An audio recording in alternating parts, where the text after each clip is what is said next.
Tonight, we are going to witness the most anticipated match in the history.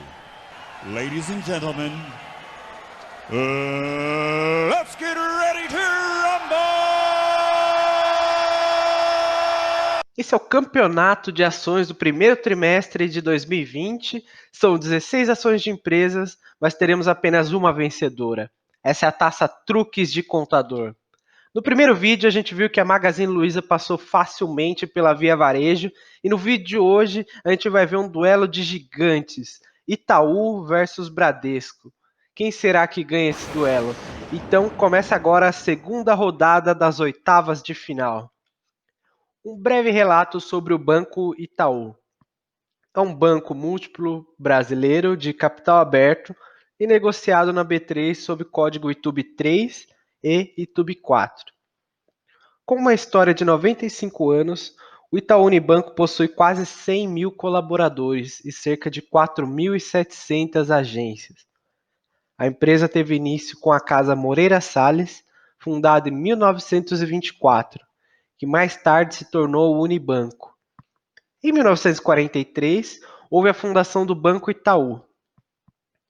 Entre 1995 e 2007, o Banco Itaú e o Banco Unibanco realizaram diversas aquisições importantes.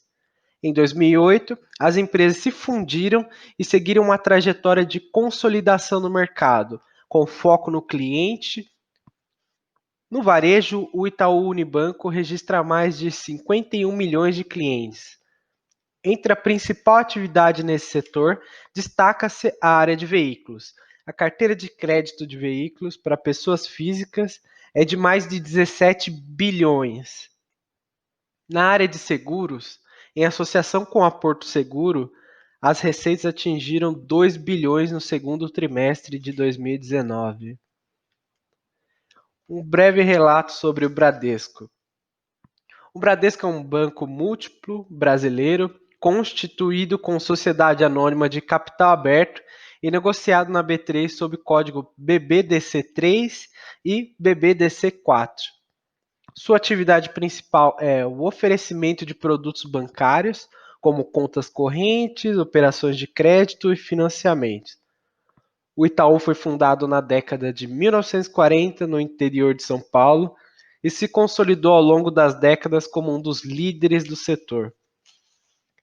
Atualmente, o Bradesco possui agências bancárias em todos os estados do Brasil, além de ter uma larga presença na maioria das cidades brasileiras.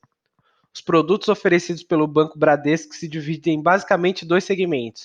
O primeiro é relacionado aos serviços bancários convencionais, como operações de crédito, leasing, gerenciamento de ativo.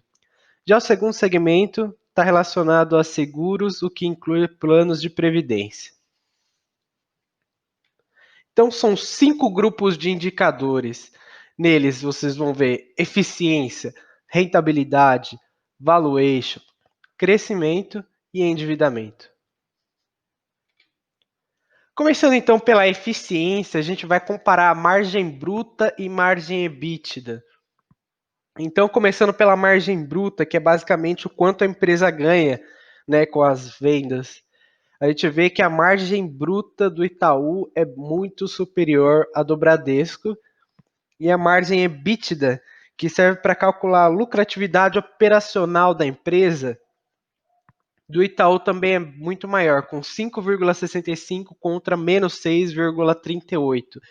Essas margens negativas já significa que o Banco Bradesco teve um resultado operacional negativo nesse primeiro trimestre de 2020. Então, primeiro quesito, 1-0 para o Itaú.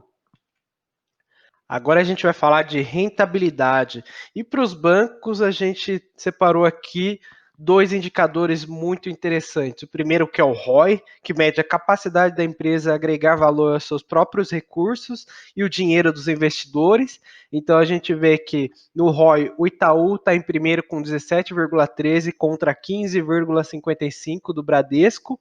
Por outro lado, a gente tem aqui o ROA. O que é o ROA? É a capacidade da empresa de gerar lucro através dos seus ativos. Por exemplo, as agências bancárias são os ativos desses bancos. Não só isso, mas claro que são um dos principais. A gente vê que o ROA, o Bradesco sai na frente com 1,62 contra 1,33. Então, em quesito rentabilidade, a gente vê um empate, 1-1. Vamos agora falar de valuation, começando aqui pelo dividend yield, que a gente resolveu adicionar. Muita gente que resolve investir em bancos é por conta do dividend yield. E o que é isso? É um indicador utilizado para relacionar os proventos pagos nos últimos 12 meses com o preço atual das ações. Então, a gente vê aqui que o Bradesco está na frente com 10,97 contra 8,79 do Itaú. Agora, o preço-lucro, né? O preço-lucro é um dos indicadores mais procurados aí por todo mundo quando vai analisar uma empresa. Ele mostra o quanto o mercado está disposto a pagar pelos lucros da empresa. E se a companhia gerasse todos os anos o mesmo lucro e distribuísse 100% do valor, mostra em quantos anos o investidor recuperaria o seu capital através dos dividendos. Então, esse indicador, desculpa, tem que ser menor possível. E a gente vê que o Bradesco está na frente com 8,34 contra 9,19 do Itaú. O próximo indicador que a gente vai falar aqui é o P sobre VP. Ele facilita comparar o preço de negociação de um ativo com o seu valor patrimonial por ação. Em tese, quanto menor, mais barato, e por outro lado, quanto maior estiver, significa que as expectativas dos investidores são maior. Então, o P sobre VP, a gente vê uma vantagem aqui também do Bradesco de 1,30 contra 1,57 do Itaú. Agora a gente vai para o EV/EBITDA, que indica o quanto custaria para comprar todos os ativos da empresa. E esse cálculo mostra em quanto tempo, baseado apenas no lucro operacional, né? Então, quanto custaria, em quanto tempo levaria, na verdade, para eu comprar toda a empresa, considerando apenas a geração de caixa operacional.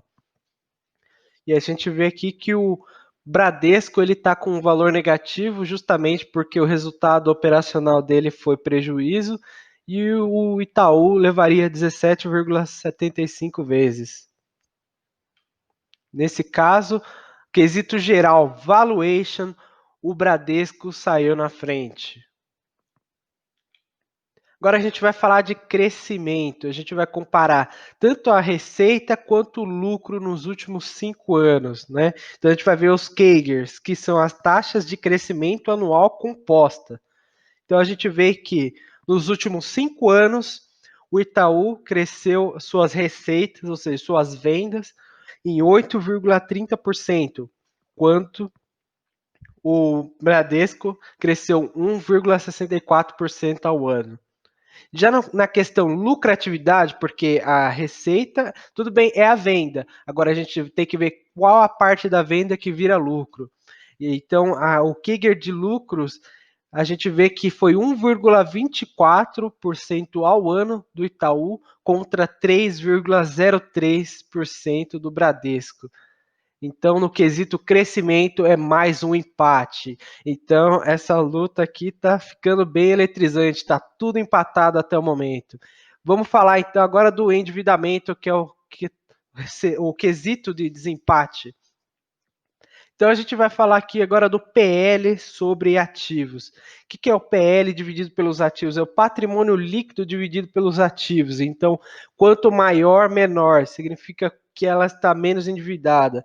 Claro que bancos não têm uma dívida assim como as empresas normais. Por isso que a gente selecionou esse tipo de indicador. O que é o PL? É o patrimônio líquido, é a soma de todos os bens da empresa menos todas as obrigações, dividido pelos ativos. Então, quanto maior, melhor esse indicador. O Bradesco está com 0,10 contra 0,08. E os passivos sobre ativos, que é o cálculo para saber a relação entre as obrigações e os ativos da empresa. O quanto menor o indicador, melhor, e se for menor que 1, significa que a empresa possui mais bens e direitos do que dívida, e se for maior que 1, significa que a empresa tem mais dívidas do que bens e direitos. E a gente vê que também nesse quesito o Bradesco saiu na frente. Portanto, endividamento 1-0 para o Bradesco, que são os fatores de risco. Aqui, então, a gente vai ter o seguinte resultado. Quase todos os critérios ficaram empatados. E, por fim, a gente chegou no resultado de 4-3 para o Bradesco. Então, o Bradesco vai passar de fase, assim como passou a Magazine Luiza. E, para a gente fazer a terceira rodada, não perca o duelo das elétricas, Taesa versus Engie. A gente se vê no próximo vídeo. Um grande abraço. Então é isso para o vídeo de hoje, pessoal. Espero que vocês tenham gostado dessa novidade.